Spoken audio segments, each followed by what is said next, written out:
டிராமாவோட ஸ்டார்டிங்லேயே ஹீரோயின் அவளோட குழந்தையும் வச்சுட்டு டெலிவரி வேலை பார்த்துட்டு இருக்க மாதிரி காட்டுறாங்க. இப்போதான் ஒரு கம்பெனிலேருந்து ஆர்டர் வந்திருக்கும். அதை கொடுக்க கொஞ்சம் லேட்டாக போனதுனால அங்கே இருக்க பொண்ணு ஹீரோயின் கிட்ட ரொம்ப ஹார்ஷாக நடந்துக்கிறா. ஹீரோயினுமே எவ்வளவோ சாரி கேட்குறா. பட் அவள் வந்து கேட்கவே இல்லை. அந்த இடத்துல ஹீரோ தான் வந்து அவளை காப்பாற்றிப்பான். ஹீரோவை பார்த்ததும் அவள் குடுன்னு ஓடிடுறா.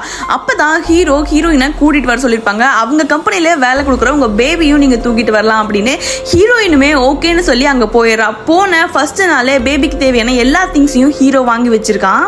அங்க இருக்க எல்லாருக்குமே ஹீரோயினோட குழந்தைய பார்த்ததும் அவ்வளோ பிடிச்சிருக்கு, கொஞ்சம் ஆரம்பிச்சிருங்க. பட் இந்த பொண்ணு மட்டும் எப்போ பாரு அவகிட்ட ஹார்ஷா பேசிக்கிட்டே இருக்கா. இந்த குழந்தைக்கு ஹார்ட்ல ஏதோ ப்ராப்ளம் இருக்கு, பெர்ஃப்யூம் ஸ்மெல்லு, ஸ்மோக் பண்ணா இது எதுவுமே ஆகாது. அதெல்லாம் தெரிஞ்சுக்கிட்டா அவ வேணும்னே அந்த குழந்தை இருக்கப்பவே ஸ்மோக் பண்ணிடுறா. திடீர்னு அந்த குழந்தைக்குமே பயங்கரமா உடம்பு சரியில்லாம போகுது.